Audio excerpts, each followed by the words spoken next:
Today's show is brought to you by Audible. Audible is offering our listeners a free audiobook with a 30-day trial membership. Just go to audibletrial.com/beat and browse the unmatched selection of audio programs. Download a title free and start listening. It's that easy. Go to audibletrial.com/BEAT.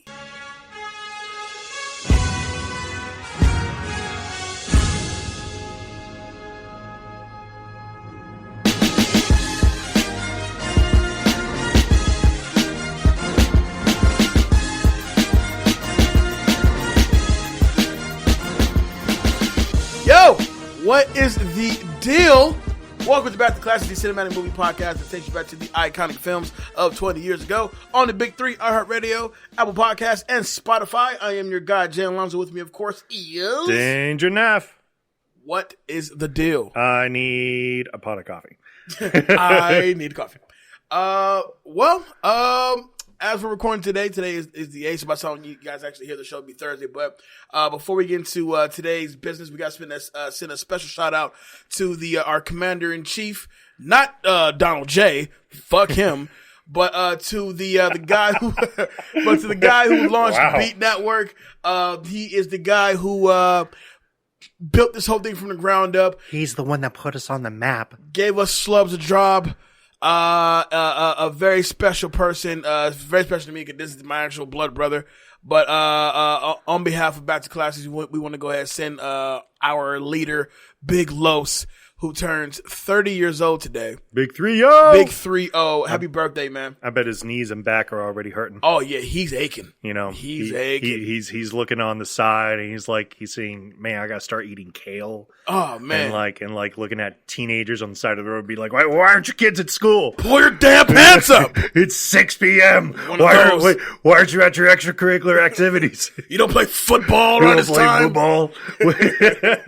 But a major happy birthday to Carlos, man. Sorry, I don't want to say his government, but Big Los. We had a great weekend, actually. Yeah, tell me more about it. Man, myself and Skylar Ward, we were able to put together a cool... Oh, so we're going to pull his government name out there. Yeah, I mean, he doesn't have like a stage name or anything. That's Skylar. So, but we were able to put together a pretty cool weekend for him. We did go see Joker on Friday, which we'll talk about in a bit. A bunch of the buddies got together. Some friends we haven't hung out in a little while, and as well as Rach the gym was there, hung out with us for a little bit. We called Joker Friday night, dinner and a movie, and then Saturday we went to go see Big Crit at House of Blues. Overall, the man had a drink in his hand. He had himself a blast, and it was cool to see him just kind of unwind and, really usher in his birthday.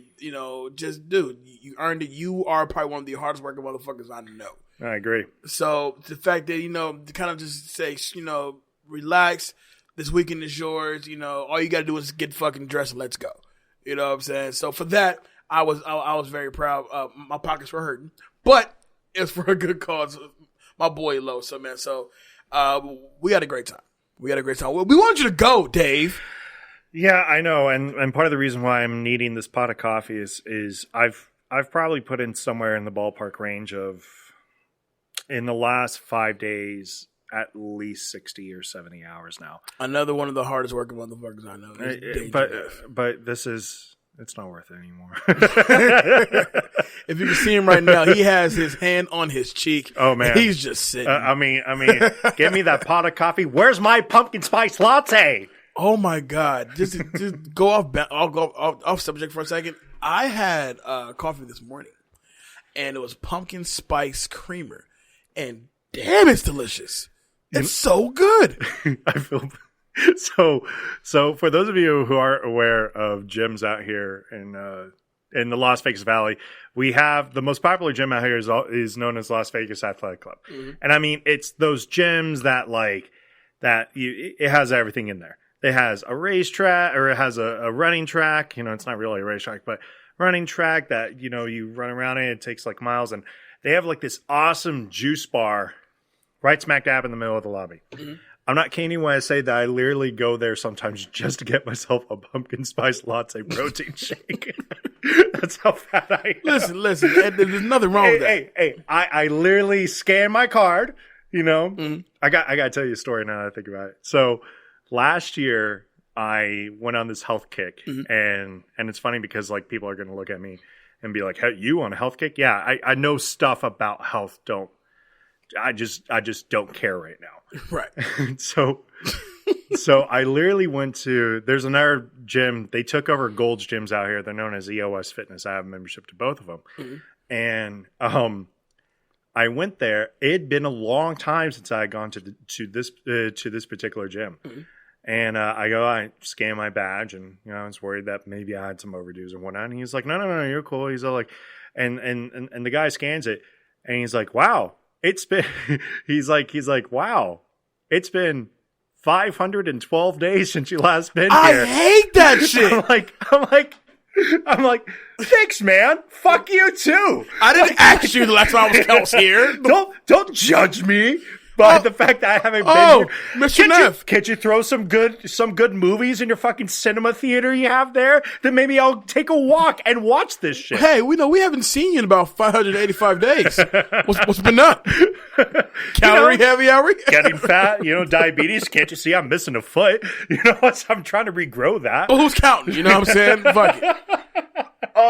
Okay. So, and I agree with you as well. I've gone LVAC just for a fucking smoothie, no problem. How was that creamer, by the way? That sounds amazing. It's really good. I mean, mind you, I'm not really a big coffee drinker, so essentially, in the morning time, I'm getting ready for my normal 9-to-5 job, and I'm just like, I got to get up. I'm on this kick now to where I'll get up and I get a nice little exercise in, and I like to. Yeah. You drop what, like 17? About 17 pounds. Yeah, good on you, man. And so I'm trying to, kind of, get that ball rolling. Ladies, he's dropped 17 pounds, taking care of himself now. You should see what this man looks like now. 17 pounds a day, 6-pack tomorrow. He comes walking in with a cigar and a glass of brandy right in his hand. This is a gentleman scholar we're talking here now. Box of wine coming soon, for sure. But no, I would go to LVAC because they have this vegan teriyaki place that's next to Teriyaki Boy. Yeah. And they have by far the best Thai tea smoothie I've ever had in my life. Yeah, that place is pretty awesome. It's so great. It used to be known as Bonsai Bob's. Yes. And Bonsai Bob's had the cheapest fucking chicken and rice bowls that you could have. And it give you so much I know. food. It was like $3. And I'm like, give me like 6. I'm like, I'm good for like at least an hour. Fuck, yeah. So today we have no major news to cover, but that's fine because we did not catch Joker at the same time, but guess what? We both fucking caught Joker. I know. This should really just be like the spoiler cast episode that Skylar keeps asking us. It really should be, but but while we're here, and come on, we're the movie guys, so why not just bang it out right now? But I saw it Friday. You saw it Sunday, right? I saw it Sunday night. Yeah. Mm-hmm. I'm gonna give my overall opinion on this movie. I think this movie is fucking awesome. I had a blast with it. What Joaquin Phoenix brings to this character, is easy to digest, easy to comprehend. It's easy to kind of understand where he's going. But then the movie itself takes this weird turn to where you're kind of forced to kind of like when you first get him, you sympathize with this character of Arthur Fleck, but then almost that sympathy only lasts all but a minute, because while he is dealing with mental issues for sure, he's still doing some fucked up shit. You know what I'm saying? And then as things really begin to kind of unravel and you kind of find out these things and he's twisting and turning and all this is going on, by the time he goes to the point where he's now full Joker. By the way, the best scene in this movie is hands down, I'm not going to spoil it, but it involves a little person and a bigger man. Oh my God. That entire scene. That entire scene is fantastic. That scene was uncomfortable because you're like, thank you. I was like, so uncomfortable watching that scene. Because I'm sitting there afterwards. I was like, he wouldn't do anything. Where's this gonna go? No, I kind of want to spoil that scene a little bit because it's so fucked up. It's on so many levels. Up because should we just do a spoiler? No, yeah, okay, all right. We're at this point. We're going to turn this into a little bit of a spoiler thing. So, my opinions of this movie was it's excellent. I just wish everybody else had something else to do. Yes. You know what I mean?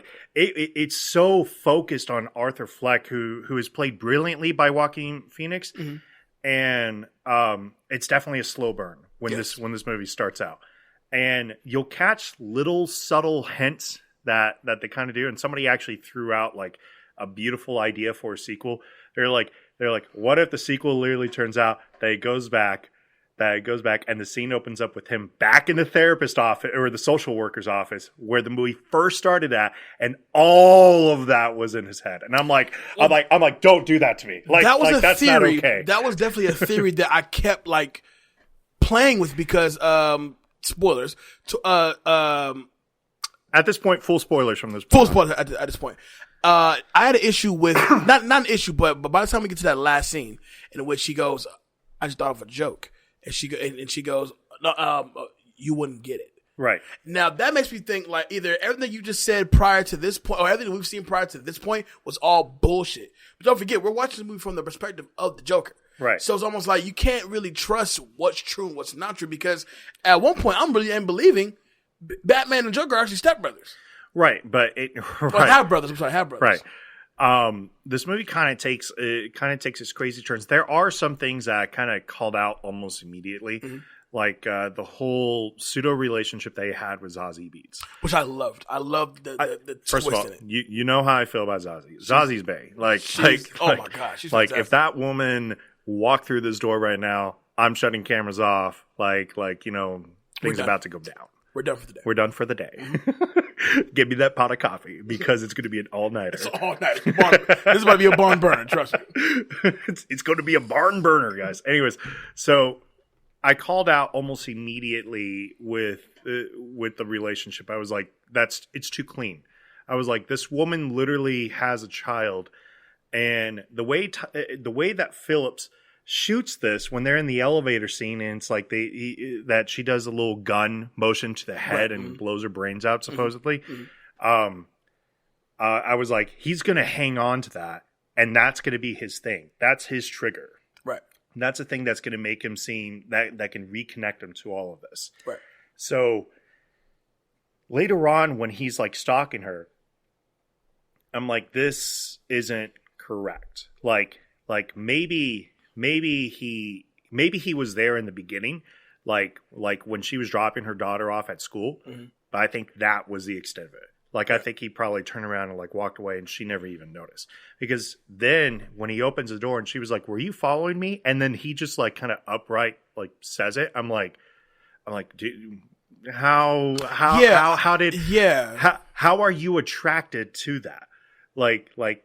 How is suddenly Zazie Beetz because he's like, yeah, I did. Sorry, kind of super embarrassed. He didn't lie about it. He just which is really unlike him, right? Because he had already lied earlier in that movie. So it was one of those things that I called it almost immediately. And I was like, and every time that she was in there, I was like, you could take her out of that scene and you wouldn't even notice. Well, so I agree with that, and I one of the negatives about the movie, I kind of want to see more of that Zazie Beetz, Joaquin Phoenix kind of relationship kind of build up, because by the time we get to the point to where she walks into the house and he's in her apartment, and the first thing she says is your name Arthur? Oh shit, none of that happened before? Oh shit. But then you get to thinking well, I could kind of see how he kind of made the whole thing up in his head. Now I wanted to see more of that. Side note, the way this movie is shot is fucking beautiful. Yeah, because you definitely feel it's a strange movie because you feel uncomfortable. You feel the dirt and the grime of it all. There is. So and here's one of the key things that they did with this movie that it kind of immediately made me feel like Fight Club. Okay, and this is why. Arthur doesn't have a whole lot at the start of this movie. If you really think about it, he had already spent time in a mental hospital because they mentioned that. He feels more comfortable when he's in the mental hospital. A little strange. He absolutely needs to take pills So we already know that the mental illness is there, and I mean it's there. By the time the movie starts, it's definitely there. It's prominent also because you had the early scene on the school, not the school, but on the bus, right, when he's just kind of laughing and come to find out some sort of neurological condition, which is true, but it's true, but it's also a little interesting, but in this process, though, he doesn't have a whole lot going on. So when all the little stuff that he's kind of holding on to so dearly starts being taken away, like that's when it was like that was the crossing point of when everything just kind of like fell out for him, right? Because he was holding on to sort of a hope, and immediately when he thought, oh, for example, when his mom dropped the news that Thomas Wayne was his father, right? It was like, I sat there and I said, no. Yeah, it made me, second look at that. I'm like, well, that's possible. Here's the thing. For that to be even remotely possible, Arthur had to be about 30. But you look clearly older than 30. Right. Arthur looks like he's in his 40s in this movie. Clearly looks like he's in his 40s. So by the time we get to a young Bruce is about what, 10? Yeah, Bruce is like 8. 8 or between 8 and 10. So I call bullshit on that one, but at the same time, you have to take everything with a grain of salt. You don't know exactly what's true, what's not true. And just like that with the infatuation of being on De Niro's Murray, the character of Murray being on the show. It's like when he first has this glimpse of being on the show, De Niro embraces him like, you're the son I had never had, or whatever he says. Right, because he starts painting out this story. Right. And it's like when you see how elaborate the story is that he's making, because unlike other fantasies that are shown in movies, it's never usually like one of those sayings that it's usually like, oh, he said one incredible thing, and suddenly you're the son I never had, or stuff like that. And they joke about that. Mm. In this one, there was a little back and forth a little bit, and Arthur was just trying to make him seem, like, oh, I'm just a lovable person. I'm a person that deserves love, right, and attention, right, which is the two things he was looking for the whole time was love and attention. Right. Now, some people would say, well, if he got that as a kid, then none of this would happen. I don't necessarily think so. Because of the sort of attention that he was looking for. He was looking for a stage. Because think about it. Everything with him had to be a stage. Right. When he was a clown, he was the star of his own little show, with the sign holding up. And that's his thing. The minute you take away his sign, how angry he was to run down and actually get that. Notice that sign says everything must go. Right. Which is definitely... It's a play. Definitely play on what's happening. On words. Right. Yeah, absolutely. So, but... he's the star of his own little show because he's like this clown. He wants to be big into stand-up comedy. Right. And it's like, and he's sitting there and he thinks that whatever he's going to say is pretty much going to come out funny. Right. And even when his mom like kind of calls him out on his shit and is like, don't you have to be funny? Yeah.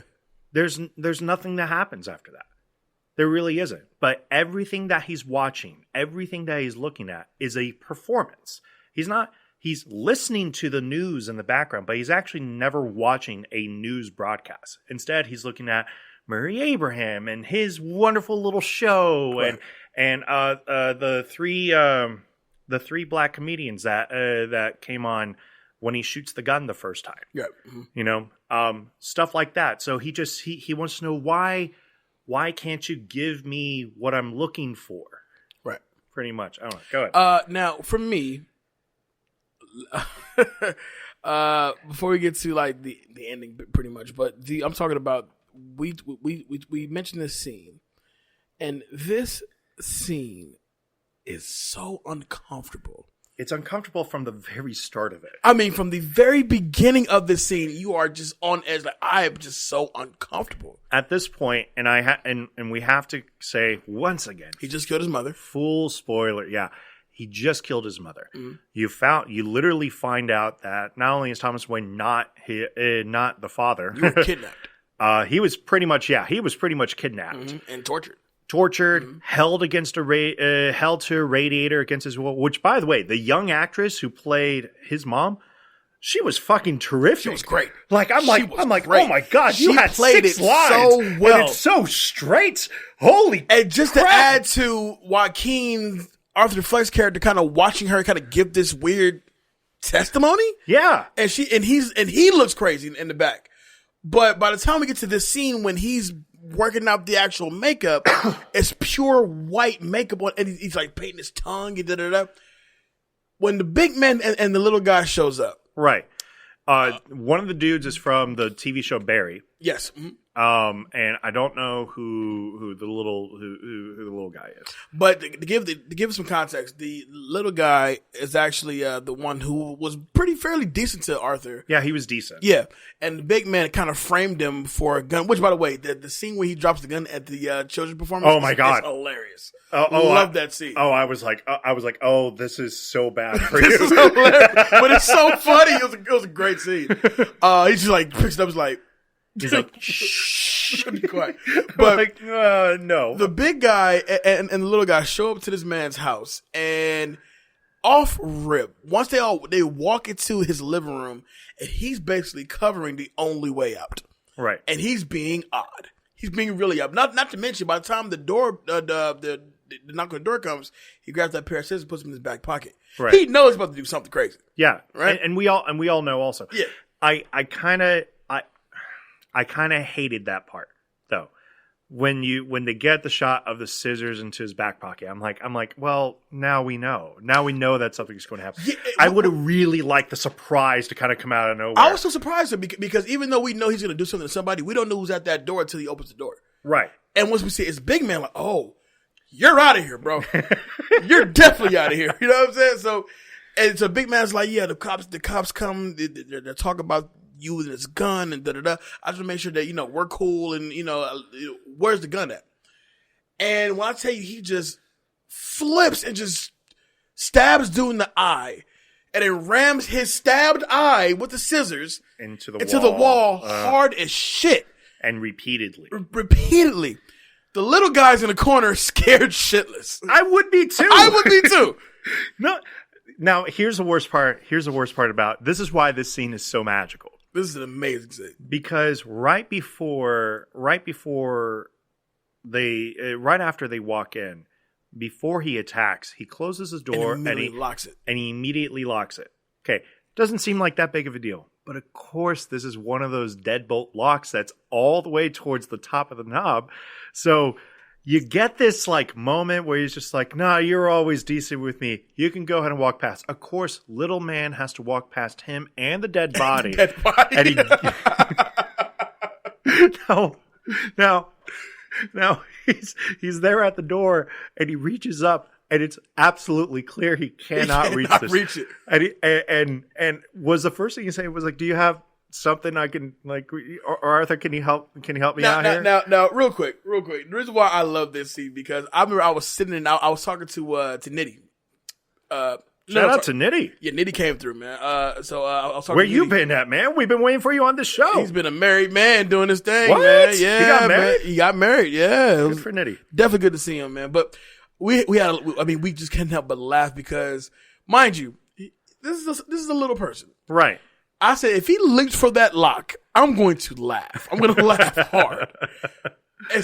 What do you do in a situation like, listen, hey, Arthur, can you help me out here? Help me out? And he goes, oh, yeah, sure, no problem. It gets really uncomfortable when he opens the door and then immediately closes it. Right. Oh, God. I'm like, Joaquin played that so perfectly because I'm like, no, man. I was like, come on. Like, you were home free. Like you gave him freedom there. I mean, he opens it and he's just like, you know what? No hard feelings between us. And just closes it like, oh God, he's gonna kill him. I know he's gonna kill him. Kisses him on the forehead and lets him out the door. So I got a question for you because maybe I need, and this is where I really need to rewatch it. But the reveal of it's all in its head, all in his head. With Zazie Beetz. Right. Okay. For that particular part or for the whole for this particular part. Okay. Because it is creepy. He walks in and he's basically he's filling up on literally every piece of furniture or clothing that's like there, and like sits on the couch. Zazie was in the apartment and did not hear him come in. So when she comes out, and the first thing that she says says, "Your name is Arthur, isn't it?" And she's like, "Listen, I have a little girl, whatever." And you get the reveal, basically that's all in his head. Mm-hmm. Afterwards, he puts his finger guns because that's a thing in this. Yeah, white people culture right here, guys. Finger guns, bang bang bang bang. Mm-hmm. So he puts it up, and she's like horrified, and pulls a trigger against his head. The next scene, he just walks out of the apartment. Mm-hmm. And you see the sirens are approaching the apartment. Right. But I didn't see like he had like bloody hands or anything like that, or bloody footprints or anything like that. So did he do anything to her? Given the angle of how he's walking down the hallway, and the fact that literally as he's leaving the apartment, the sirens, you can hear the sirens, and the lights are pulling up to the apartment complex. So you're left to believe, like, did he kill her and the girl, or he just left her, or did she call police? He kind of just took off. I think he just kind of took off because a lot of. Here was a problem. Here's another problem that I had with this movie. Mm-hmm.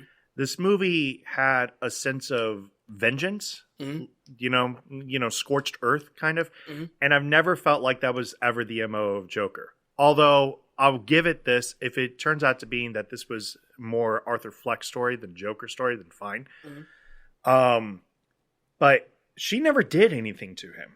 No. So similar to how they just cross paths in the elevator. Right. So similar to how Little Man like was decent to him, and she was basically decent to him also, and he created this fantasy. I don't think he ever did anything. Here's another reason why. The story of Joker, like the whole thing with Joker, was he rarely hurts women and children.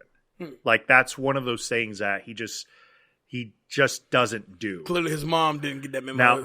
Now, and that's why it was so controversial with the story, The Killing Joke. Right. Because it's not only did he hurt people, he did it in such a disrespectful and actually horrendous fashion that it's why people remember that story so incredibly well. So I don't know.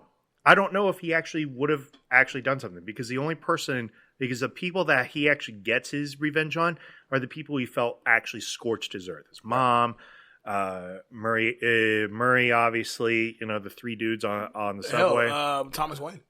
Thomas Wayne. Mm-hmm. So, and then that Thomas Wayne reveal, I almost feel like I could have gone without the shooting. I could have too, but it's also good to know, like, all right, so the thing is, the movie does a great job at not trying to be any kind of Batman references in there, except for the obvious. Right. And I appreciated that. I also like the fact that the controversy that surrounds Gotham City as a whole is just the whole season uproar about Thomas Wayne and his comments and all that. I gotta ask, did you start seeing like one of the things that they kind of said, and again, I have to imagine, is this actually real? One of the things they said as a news story was now there are super rats, like rats bigger than normal. And so like the scene where he's on the phone booth, you actually see a rat scurry across, and it's huge. Like it's uncomfortably big. It's the size. It's basically the size of like a poodle. Mm-hmm. Or even like a German Shepherd puppy. Mm-hmm. Like it's a pretty good size. It's a New York rat. I don't know about that, man. I mean, anything worse than that is not of this earth. I'll tell you that right now. That's why I was like, right now. He's got to be imagining that. Like the rats can't be that big. Who knows, man? I know.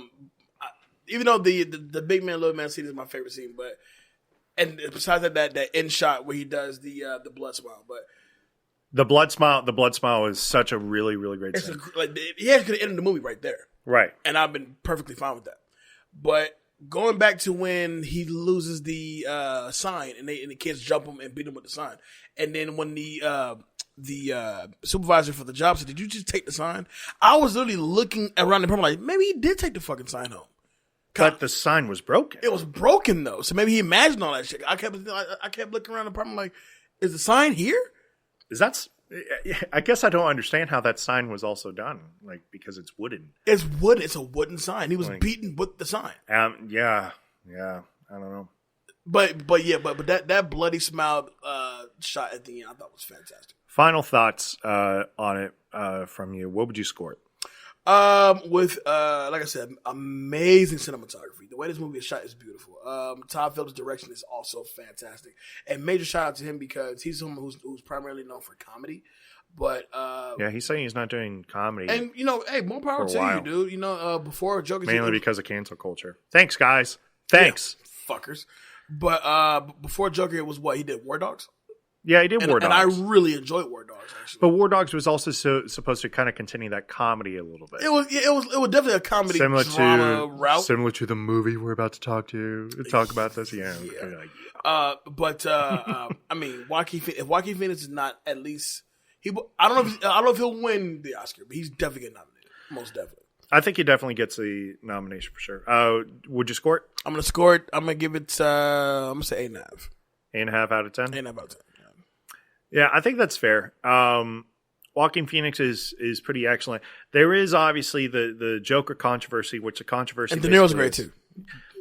I wanted more of him, to be honest. Like I wish there was a little bit more interaction. Also, I felt like there was no point to Mark Maron's character. None. I hated that.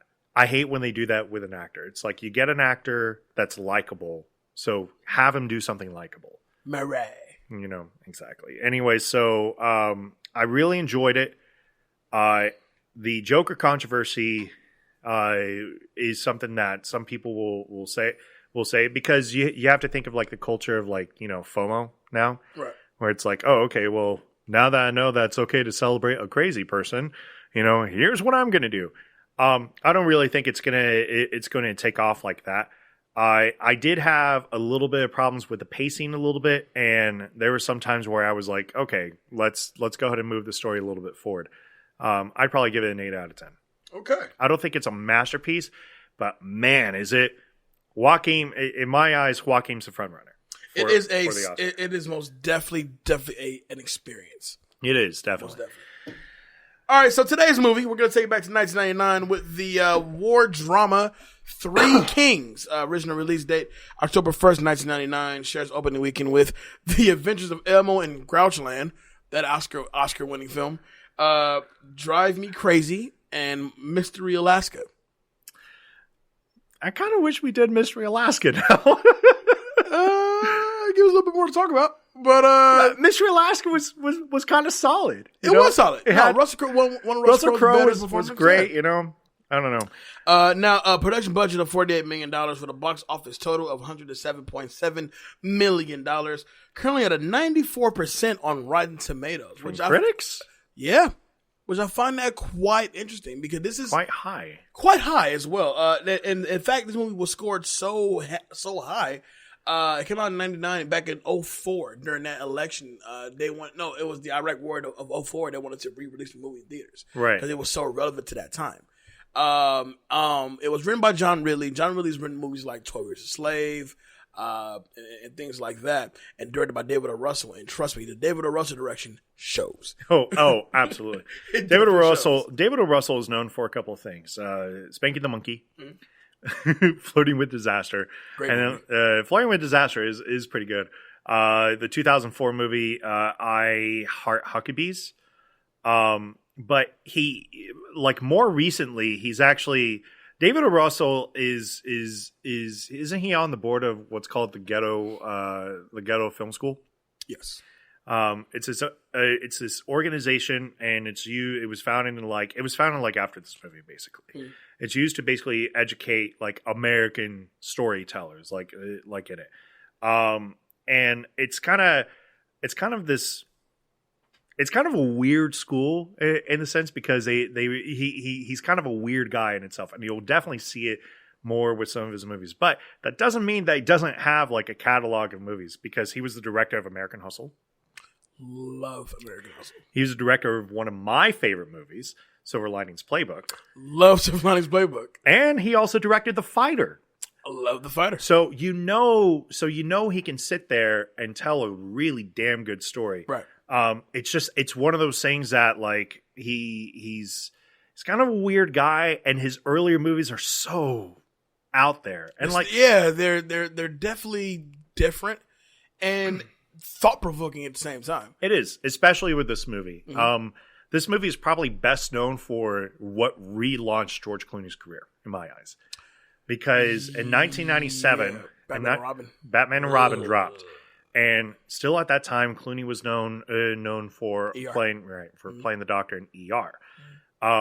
This movie garnered so much interest back into George Clooney. It basically relaunched like Perfect Storm, which he would later star also with Mark Wahlberg, who's in this movie.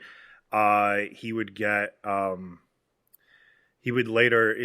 eventually get the Ocean's 11, which about 2 years later he get Ocean's 11, yeah. Right. And a lot of people look at this movie for what relaunched him.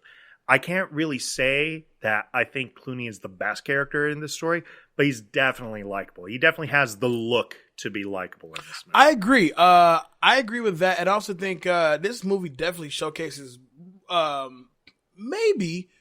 just maybe, Ice Cube probably his best performance. Cube gives in my opinion, Ice Cube is one of those actors who is like, you know what, it's Cube. So Of course, you get the angry eyebrows. Yeah, I'll rock with it. You know where you're going. But he was able to showcase certain emotions where, like, I've never seen Cube kind of bring that out. I don't know, man. Are we there yet? No, Showcases like his range. Nope. We're not going to go there. I think this movie definitely showcased Cube to be like, all right, you know what? You're solid. You can definitely bring us. And then Mark Wahlberg, which in my opinion, he was still talking like this. And what do we do? And come on, if you look over there, we have to do this. But he always talks like that. Literally, he's in all gotten of better his over time. Sure, but here's the thing: I'll never consider Mark Wahlberg a good actor, but I'll still watch a Mark Wahlberg film. It's like, and also like to kind of continue on that George Clooney thing, like because of this, that's where he got The Perfect Storm. Oh brother, where art thou? Yeah. And then Ocean's 11 is what he would wind up getting. And I mean, he had. Then he had like a slew of great ones. Up in the Air was great. Syriana was amazing. Love Syriana. Good Night and Good Luck, which man, that movie is so fucking good. Man, I really wish we could fast forward 10 years just to talk about that movie. So this is following the end of the Persian Gulf War. The U.S. soldiers are sent over to basically tie up the loose ends. Right. This movie starts off like a typical David O. Russell movie would start off. Right. Very quiet, no music in the background, just characters doing shit. Right. And when you get the guy that's on top of and Wahlberg's character going, are we shooting people today?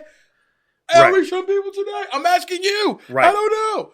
Right, because that was one of the things with this film. Like, it's a satire film. Yes. People need to understand that this is not a serious film. It wasn't supposed to be a serious film. Or taken as serious. No. Later on, it really would kind of reflect that a little bit. Because my father was a veteran in the Persian Gulf War.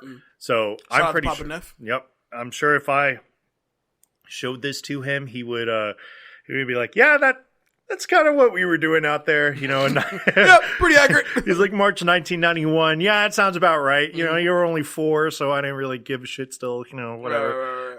Right. But it's true. So this movie kind of starts out, right, you know, with slow, are we shooting people here today? And they had this, like, company of soldiers has had, like, no action. They're whatsoever. bored. They're bored out of their mind. So he winds up actually shooting the guy who's clearly waving a white flag. Clearly waving a white flag. But he's all like, oh, he's got a weapon. He's raising it up. Don't shoot. And then just like kills him. And you kind of see it. And it was at that moment that like, that was when the innocence actually broke with them.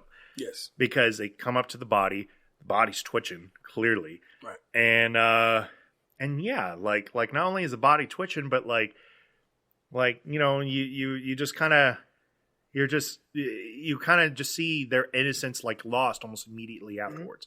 Because as he's screaming out, are we shooting? Everybody else like behind is kind of doing their own thing. Like one girl's like, you got yeah, I could definitely see a grain of sand there in your eye. That's Spike Jonze doing that. No, I'm like, yeah, it is Spike. He just sounds like a girl. Yeah, it looks like you got a grain of sand in there, but I don't know if I'll be able to get it out, you know. And then like they're that bored. Like, oh man, it is bad. It's bad how bored they are. Major Archie Gates, which is played by Clooney, the intro. Well, before we get to that, Troy Barlow, which is played by Mark Wahlberg, he's this, the young soldier, new father. You have Spike Jonze's character who wants to be Troy Barlow. Literally, that's what they write down. He wants to be Troy Barlow. Yeah, and then it cuts to they're partying in this bunker, and it cuts to Clooney fucking. Yeah, because that's just what Clooney's going to do. But it turns out he's trading sex for stories. Right. With this particular military news reporter. Who is Judy Greer, by the way. Judy Greer, of all people. Right. Judy Greer, for those who don't know, has definitely been more prominent in movies nowadays. Yeah, as opposed to back then. Yeah, as opposed to back then. But she was in the latest Halloween, as she plays the daughter of Jamie Lee Curtis. Yeah. Had a pretty memorable role there. And she has this I guess not necessarily a beef, but kind of like a rivalry with Adriana Cruz, which is played by Nora Dunn, who's assigned to Gates to kind of get a story. And she is so annoying. Annoying as shit. I could not stand her. However, her reporting got them dishonored to be discharged. Sure. Yeah. Okay. Yeah. We get the arrival of Chief Elgin, which is the oddest name for a fucking human being, but right, Staff Sergeant Chief Elgin, played by Ice Cube, he's kind of by the numbers. Yeah, he plays it pretty straight, very straight. Yeah, but he goes along with the the heist, whatever, if you will. And then this movie kind of just plays out, First of all, it's this huge, massive fucking party that's going on. Yeah, and it is way too long of a party. I'm sitting there, and because they're kind of introducing all these characters at the same time, it's like people are throwing Nerf balls at each other, which I'm like, yeah, that's probably pretty accurate. And they're throwing Nerf balls at each other, and they're just kind of like making jokes with each other. They're tackling each other through tables and whatnot. And I'm like, oh, so like a Tuesday in the Army barracks. Yep. This is it was something that was hilarious to kind of see, but also kind of long. For a movie that's 2 hours long, it was like a 5-minute This scene carries on for a good minute. And so Elgin comes in, he goes, "Captain's coming," and the captain comes in, and he goes, "We have to take by he's in Fight Club." Yeah. He plays a very prominent role in Fight Club, and I can't think of his name, but I will. For nothing. It's Holt McElhenney. Yes, yeah. There you go. And so he has to. He tells them they have to take the Iraqi prisoners, to wherever they got to take them tomorrow. Right. Now tomorrow hits, and there, you kind of see the way that they're so bored. They treat these Iraqi soldiers like shit, and some that push them down. And you have Mark Wahlberg's character saying like, "Yo, like, dude, they lost everything. Like, ease up a little bit, Right. And as one, gets stripped down and they pull down his pants, there's a paper hanging out of his ass. Yeah, like there's literally a rolled up piece of paper, like telescope rolled, shoved up his ass. You clearly see. And Mark Wahlberg's just like, he goes to what's his name, Conrad, yeah. He goes to Conrad. He's like, yeah, go ahead and pull that out. He's like, I don't want to pull that out, man. And he hands him one glove and pull it out. And he's like, it's chain of command, bro. This you got to follow it. Like this. I love being like, I didn't join the Navy, the military to pull nobody's ass. That's why I like Spike Jonze so much in this movie, because he's an awful person, but he's so hilarious. He's so like, I didn't join the military to pull things out of people's asses, and he pulls this map out of this guy's ass. And by the way, of course afterwards, like Wahlberg's like, yeah, unroll it, open it up, let's see what it is. He's like, so he only gave me one glove. That's all I had. All I had was one glove. Why do you only have one glove? Then again, why do you have none? Right, exactly. So he goes, rolls it up, and they find this map. And the first thing they do is they decide to take this map into kind of the separate little area, kind of see where it's at, because it looks like it's referring to this rumored Kuwait gold. Because if you guys remember, that belongs to Saddam Hussein, right? That belongs to Saddam Hussein. And the idea is that, you know what? I'm so bored that maybe this would be a good idea to go ahead and track down this stuff. In the process, in the process, Archie, played by George Clooney, walks in on them on the tent and basically like takes a look at it. Even though he's not their commanding officer and he's getting ready to retire in 2 weeks, he was like, you know what, fuck it, like let's go for it. Mm-hmm. Now, around the time they get this bumbling idiot of an officer played by Jimmy Kennedy, they pretty much have him take Adriana around on bullshit leads to kind of keep her out the way. Right. Which I thought was, that's funny. That's genius. It is funny because it's Jamie Kennedy, but he's also not a very likable character. But at all. But Spike Jonze kind of has a pretty classic line, and he's all like, I think this is Clooney's like, I think this is the area that's holding all these gold bullions. Mm-hmm. And he's like, you mean the thing that you mean the little block of whatever that you put into hot water to make soup? No, the little gold of hot water you put it in hot water to make soup. Fucking idiot. So they decide to set off the next day, basically stealing a Humvee, but it doesn't matter because they're soldiers. Mm-hmm. Among other goods to plunder from Kuwait, find the gold, and they basically they get stopped because they get stopped because they're being idiots and they're throwing Nerf balls out the back and trying to see if they can hit stuff. Right. So right. You caused attention. Basically. Right. You have bad intentions here. Spike Jonze decides to rig up one of these Nerf balls and throw it, and it explodes, literally, causing a huge noise.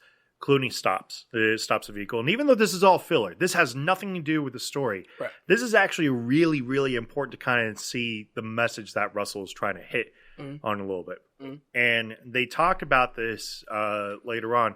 This was one of the first times that they actually said what a bullet does to the yeah, I really enjoyed that. And it's true. And the whole point that I was trying to say was as much as you want to go and be this soldier, and shoot around, you need to understand like what your actions are actually doing. Right. So he describes the process of what sepsis is, and sepsis is infection of the blood, basically, that will basically cause you to die. That's the easy. It rots your tissue. I'm not going to get too much further in it, but that's what it does. Right. And I really like this scene because it kind of once again emphasizes the entire point of some of these wars that would later happen. What was the point, for most of this stuff that was happening? Of course, now we know, but what was the point back then for why this is all happening? What were soldiers actually questioning back then in 1991? Well, now we know for sure. Now we know. Now going back to that, the breakdown of the bullet hitting the body thing. I love the fact that does come into play later on when Mark Wahlberg's character actually is shot. Right. And furthermore, what they use the visual they use to show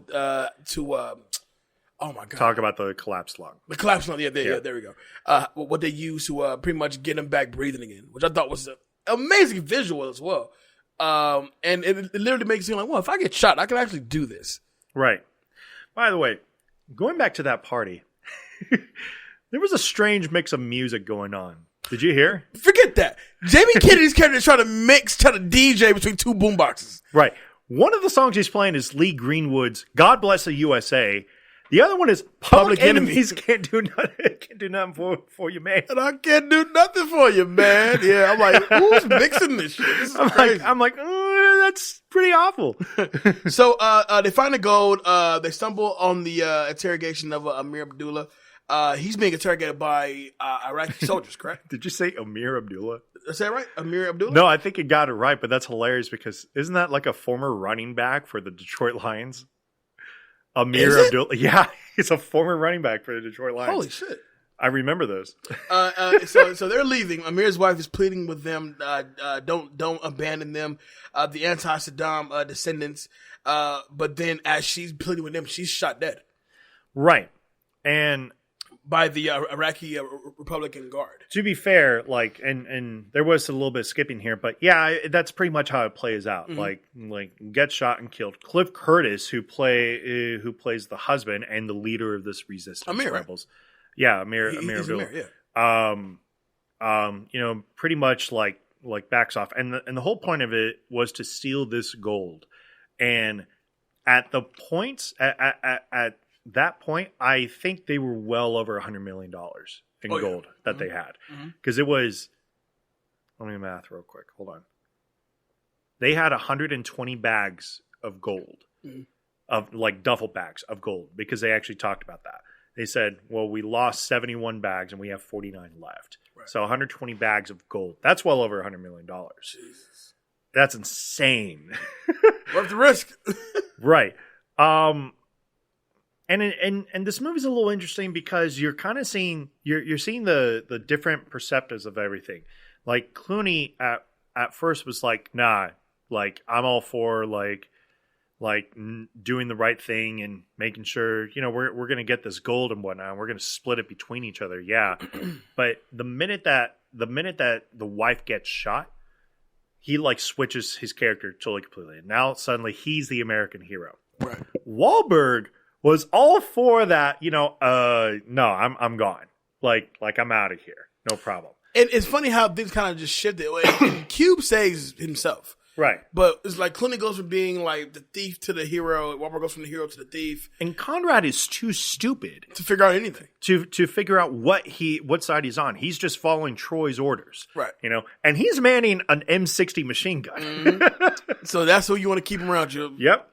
Now, this movie does take this deep into like war territory, because like they do decide to free the Iraqi prisoners, and then that triggers a gunfight. Now, they pull out just as the reinforcements are coming in, and as they're driving off, they get hit with that crazy gas attack. Not to mention, you're driving through a fucking minefield on top of that. Yeah. So, in this time, the soldiers end up capturing Troy, while a group of the rebels rescue the other Americans and take them to the underground hideout. And that's when Conrad, Chief Elgin, and Archie agreed to help the rebels and the families reach the Iranian border after they get Troy out. And this is when you get this back and forth between Troy and I can't think of the character's name. I know it's played by Saeed.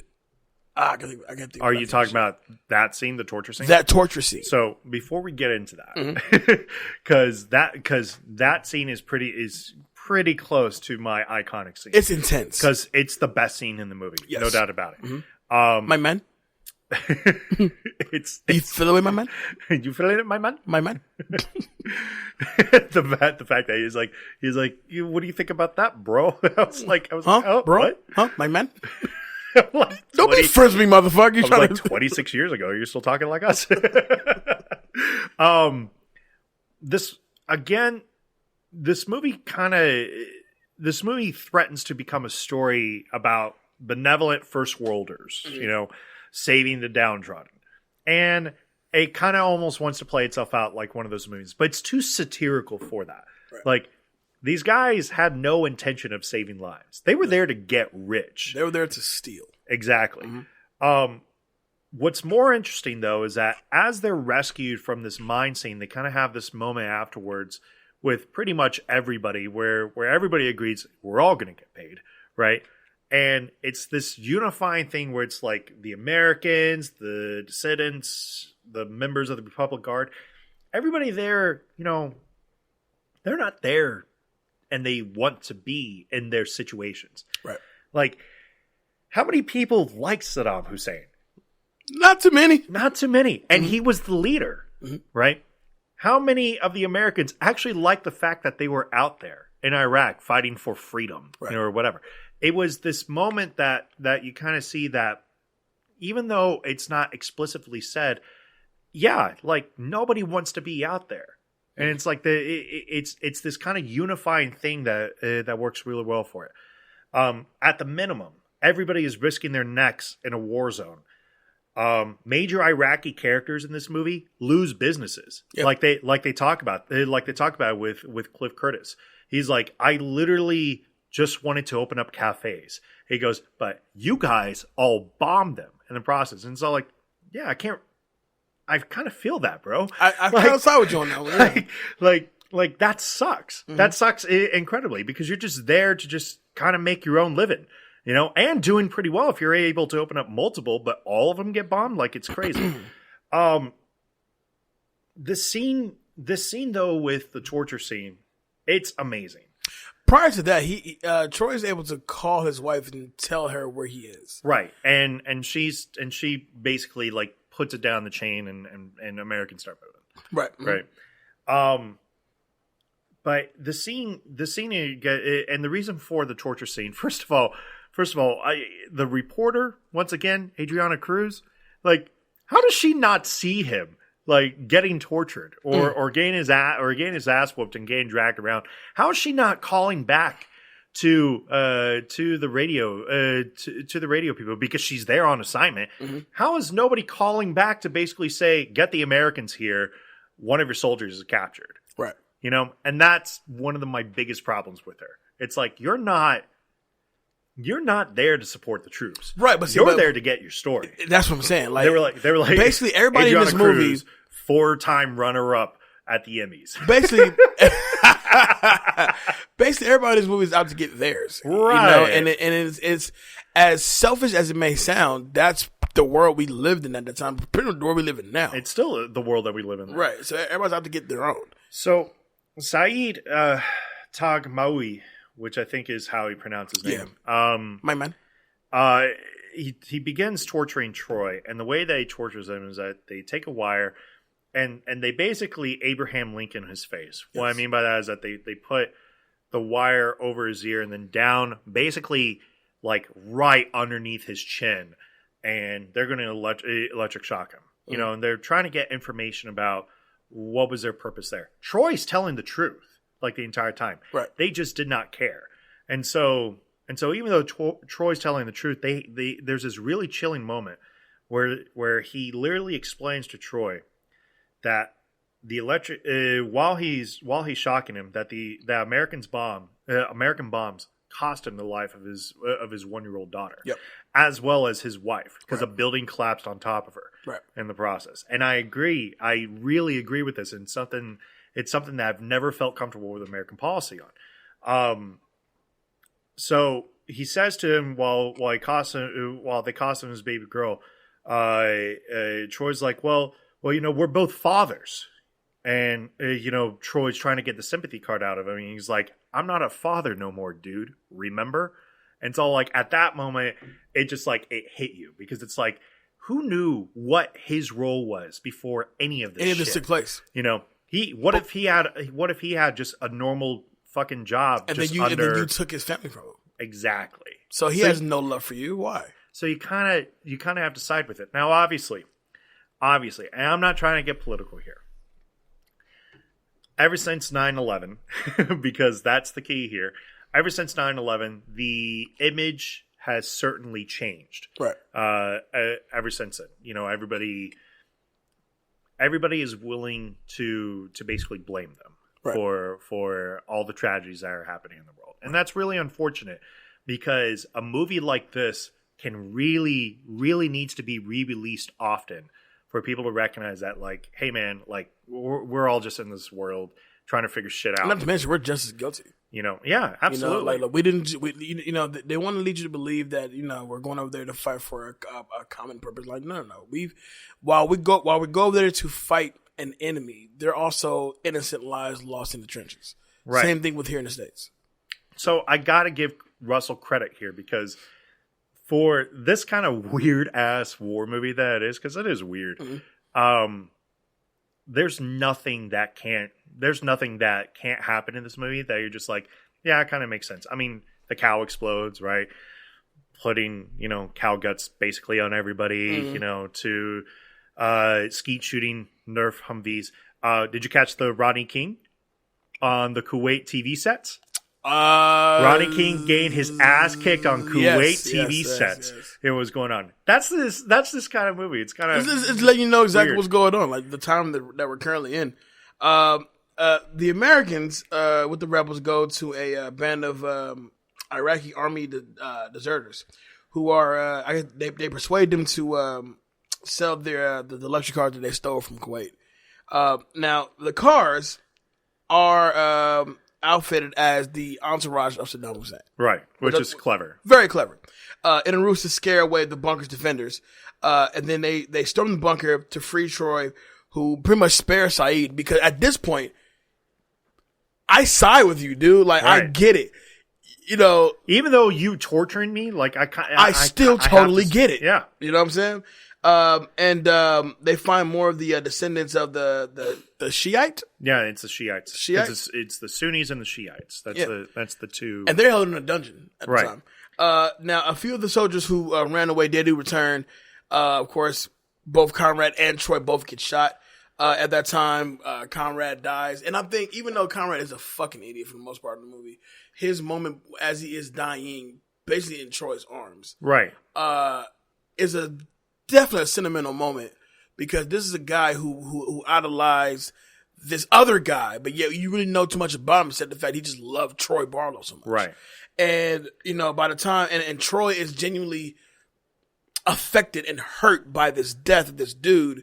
And you don't know their relationship outside of, you know, being in the service, but you know, while they're in the service together, that guy idolized him and I really can call him his best friend. Right. So when Conrad does die, and with Troy, only that happens to Troy, he gets the punctured lung. Right. That really cool scene about how they was able to fix that. Right. Yeah. They take like this valve to basically increase air or get air pressure out of his lungs, basically. Yeah. It was a good moment.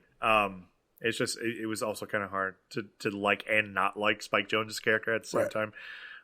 Archie radios in Walter and Adriana, who arrange transport, while these other officers are basically, you know, they're trying to locate these guys. Each of the rebels is given a bar of gold, and the rest of them bury the gold as they wait for the transport to arrive. As they get to the Iranian border, the three Americans do intend to escort them across the border. But the American officers arrive and pretty much stop the group. And it was an intense scene because it's like, man, something stupid's about to happen. Oh, yeah. And you know something stupid's about to happen. But Archie winds up offering the buried gold to the American officers in exchange for letting the refugees through. They basically say, cool.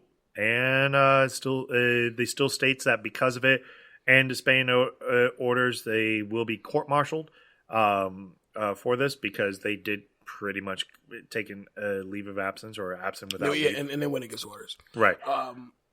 Now, for me, the way this movie wraps up is good for me because, you know, obviously it's definitely like a battle of conscience. It's like, you know, for a fact what you did was wrong. And you know for a fact you're getting ready to go back to face consequences for what you've done. However, the reporting of Adriana was able to paint them in a light to where, yeah, though they did, they disobeyed direct orders and they are being court-martialed, but at the same time, they were able to go out there and save lives.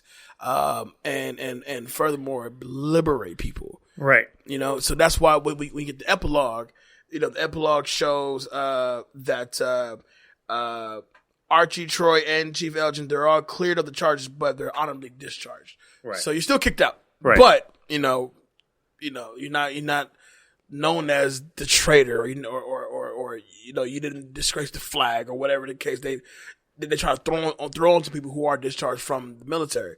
Right. And in that time, the epilogue goes on to say that Archie goes on to work as the military advisor for Hollywood action films. Go fucking figure. It's George Clooney. And Chief Elgin quits his job at the airport to go work with Archie. Right. And then what happens to Troy? Troy winds up owning a carpet company. He opens up there with his wife and his baby. Mm-hmm. And I'm trying to think of anything. Did they ever say Adriana's epilogue? She was 4-time runner-up. She was a 4-time runner-up. Now the stolen gold was returned back to Kuwait, and they claimed that someone was missing, implying that the rebels managed to keep the gold they had been given. So yeah, cool. That's the movie. Before we get into our takeaways, 94%. Would you agree with that? Nah, I don't. I think the movie is well shot, but there's so much. There's a lot of incohesiveness with this movie also. Mm-hmm. It's one of those movies that's not likable enough to be a 94%. I would still probably give it I mean, in my eyes, I'd probably give it a 60%, but I could see somebody giving it a 70, being okay watching it every once in a while. I think the 94% kind of comes from like, when you look at the importance of the movie itself and the plot, and then kind of the relevance to today. And, not necessarily, America versus Iraq, because it seems like we're just off of Iraq now, but it's so many other things going on. This decade we are. Yeah, like this decade we are. But it seems like it's so many other things that would require us to take a deeper look into how our military is being ran. When you are in the military, you go overseas and you see certain things that you wouldn't normally see here in the States, and you look at the way these people are living, and anyone with a heart will see like this is wrong. You know what I'm saying? And just you take out the bad guys for sure, but then again, you have to ask why are the bad guys the bad guys? You know what I'm saying? So right.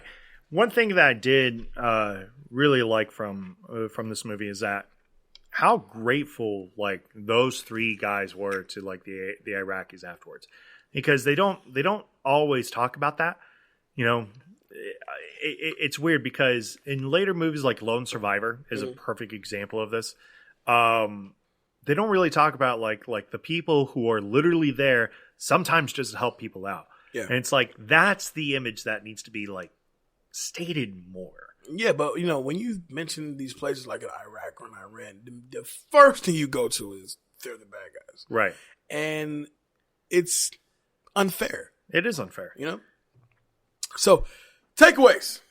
That guy Ward, who's getting it?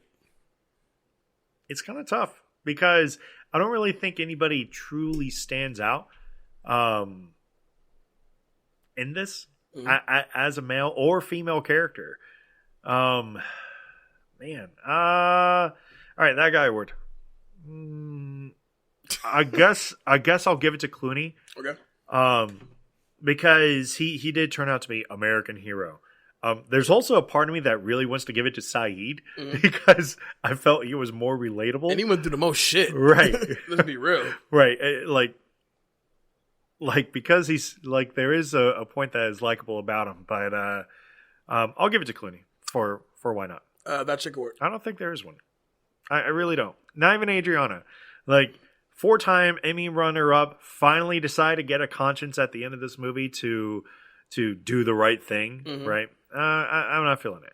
Like I'm not buying that you suddenly had this epiphany or whatever. Also, you're a bad reporter.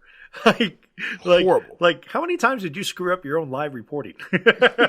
So nobody gets that chicken word? I don't really think I can't even give it to Judy Greer because I just she was just as opportunities. There's not a lot of likable characters in this movie. Okay. That fool award.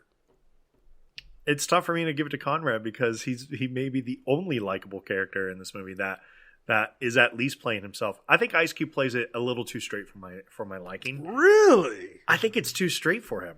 I do like his acting. I feel like I've seen him in better things. I see Ice Cube like how I see him in like Conan.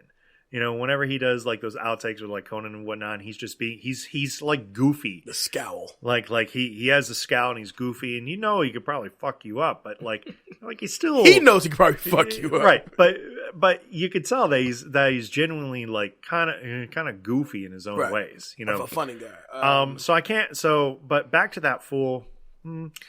I'll give it to Conrad with an asterisk because he's also one of the more likable characters. But yeah, he is an idiot. He is an idiot for sure. Okay, cut that out. There's actually quite a bit I would cut out in this movie. Okay. Like I would shorten the party scene. I would kind of the hand wringing to finally like get this gold. Because they're like so hard trying to find this gold, and it was like it's obvious it's down the well. It's obvious. Why are you giving me like 3 or 4 extra scenes to talk about? Oh yeah, it might be down the well. Right.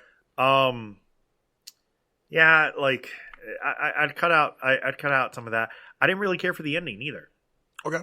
Like I think the ending is and I don't care. I really don't care for the epilogue. It's a bit of a cop out. The epilogue is such a cop out that I'm like that's to make the. I would have felt much better not knowing anything that happened with the rest of these characters. Okay, I'll give you that. Iconic scene. I'm actually going to give it to the pointless scene in the movie where they drive through and the whole explaining like what happens with Ebola and then winding up blowing up the cow in the process, or the cow gets blown up in the process. Right. Because it's that first time that like it's where the movie kind of gets a little too silly but also serious at the same time. Right. It's like it's really trying to explain to you something incredibly serious, but at the same time, it's like, oh, by the way, a cow blows up in the process. Is that a horrible joke? You never heard of ground beef? Yeah, I hate that. I hate the joke also, but if I said the torture scene, like I can't really back that. I can't back that up. I can't say, oh, I really like the torture scene. What? You like the torture of an American soldier? No. I thought it was decent. No, the iconic thing is going to go to the drive through all that. My guy, who's getting you that guy award? That guy, well, I'm going to go ahead and give it to Ice Cube, Chief Elgin. Yeah. He plays it straight. He plays it to where, he is a guy who's doing the right thing. He's by the book, by the numbers. However, he's also a guy that likely back home has some shit he needs to try to deal with. So therefore, this one opportunity he has to try to change the situation he has, he just takes advantage of it. I'm not saying he was forced into it, but he at least is one who can go along for the ride. I think it's tough to give it to Ice Cube because I feel like he has no memorable lines in this movie outside of the sand N-word thing that he says. Yeah, but he plays. I'll agree. He does play it too straight at times, for sure. But I feel like he's incredibly replaceable. I feel like you could have swapped him out with about 4 different characters in the movie, and that's how forgettable he is. I feel like he plays that middle ground between Clooney and Wahlberg. As they're switching their character standpoints, he still plays it straight the way he's supposed to play it. I guess. I don't know. Yeah. I think it's too it's too bland for what he normally does. All right, that took a word. Judy Greer. Because she fucks for a story. Okay, cool. Yep, moving on. That full award. Easily Conrad Vig. Spike Jonze plays this character so well. Now, I'm about to say Spike Jonze is a dumbass in real life because he's actually a brilliant filmmaker in real life, but he plays this character so good. I at one point thought this is really him. This is really how you think. Right. This is really how you think. This is really how you act.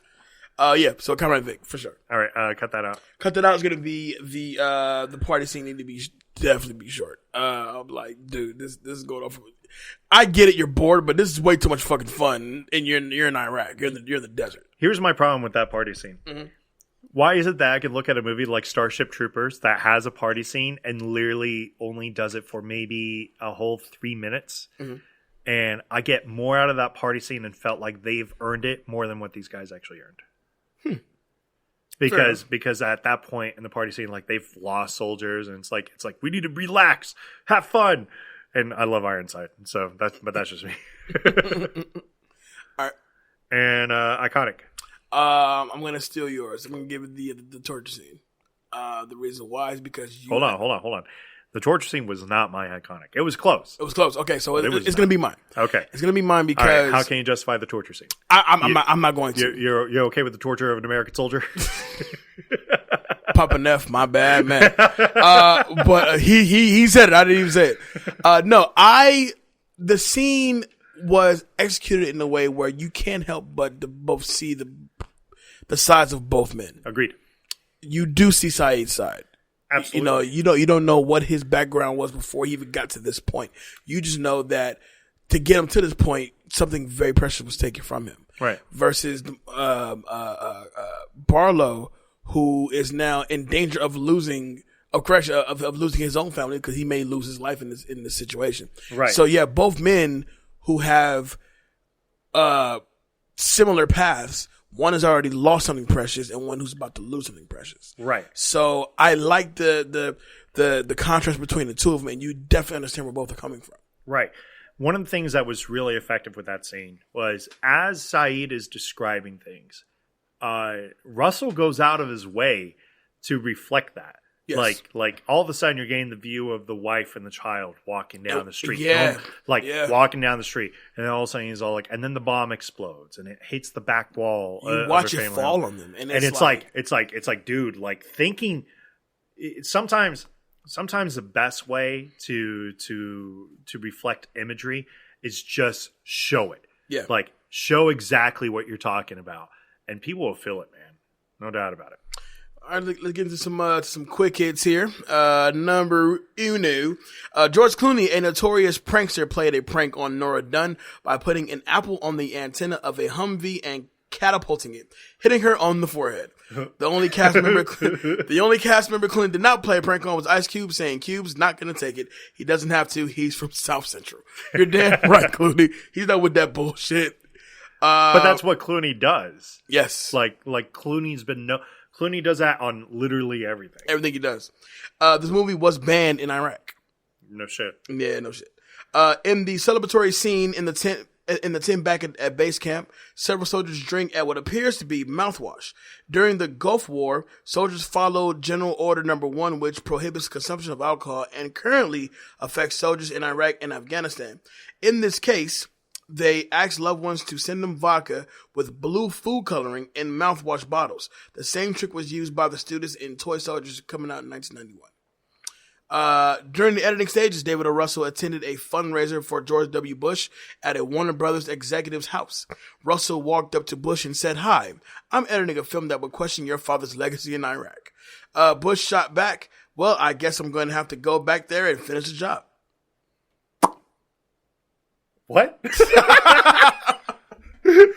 How long? Wait. How long ago was this? This is during the editing stage of the movie. And David O. Russell went to a fundraiser. This movie was released in 1999. We went to war. In 2000. Yeah. Or 2001. 2002. It wasn't this is so fucking creepy. Yeah. That is... Why would you say that? Why would you say that? Because it's Bush. The role of Major Archie Gates was offered to Nick Nolte, who turned it down, saying he was too old. Jeff Bridges wanted to play Gates, but was turned down as a result of the poor box office run of The Big Lebowski. Which is crazy now looking back at it in hindsight, because now of the cult classic that it is. And you turned... So Nick Nolte, you offered it to Nick Nolte, he turned it down. And Jeff Bridges wanted it, you turned him down.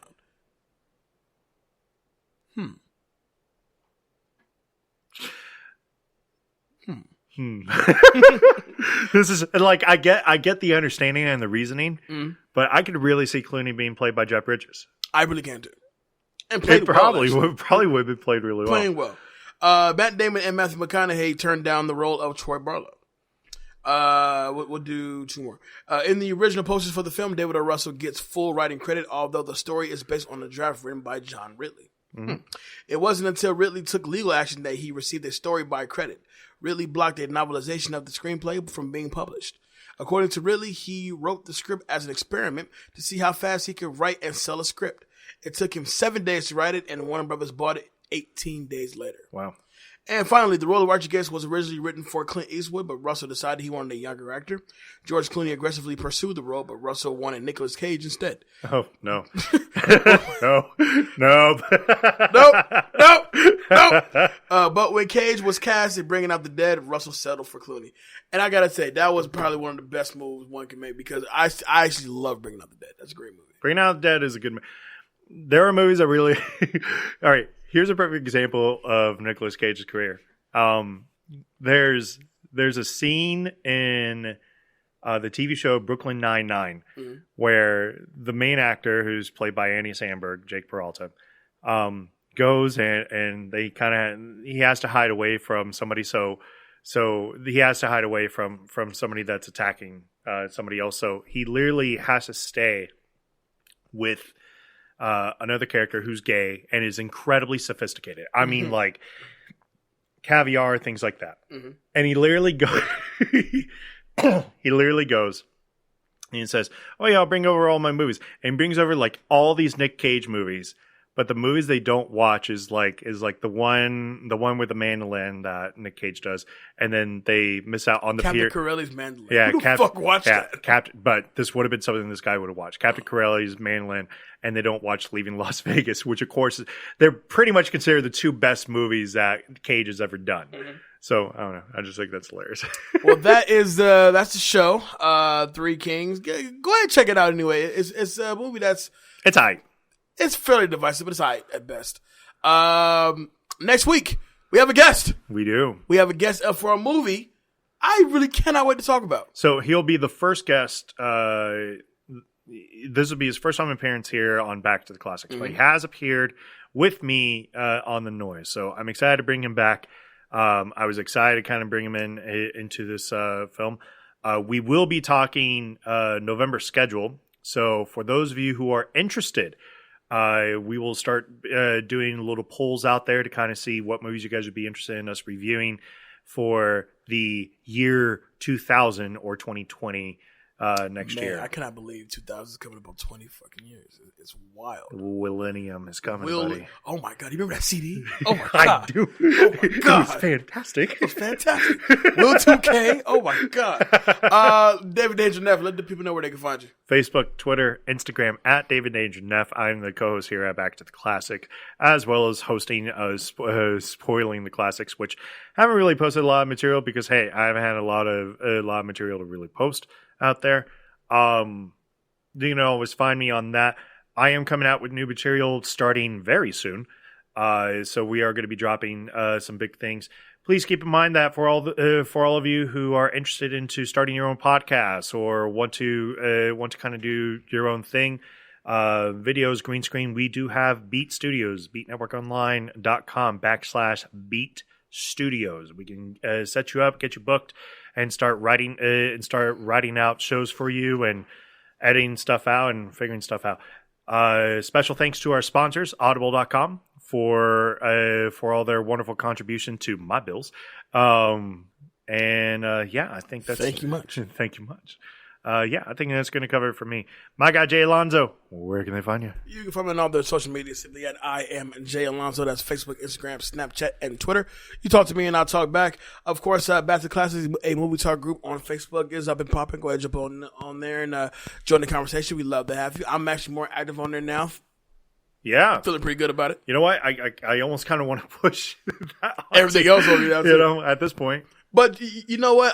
The coolest thing about it is that we have a great community that does like to jump in and join the conversation. So I love you guys for that. Thank you so much. Of course, don't forget to follow Back to Classics on Instagram at BTTC Podcast. Also on Twitter as well. Like Dave said, we have some stuff coming up. We both have individual content we are currently getting to launch pretty soon. I myself am working on something Back to Classics related. Also working on another project with the King himself, Big Los, and we're going to be announcing that very, very soon. Besides that, we love you guys. Thanks so much for rocking with us as long as you do. This year's almost up. It's weird. It's not nearly near enough. It's weird. It's so weird. But we'll be doing a top 10 best of 2019. Huh? Sure. Yeah. With that being said, I am Jay Alonzo. With me, of course, is Danger Neff. This is Back to Classics. We'll see y'all next week. Peace. Peace.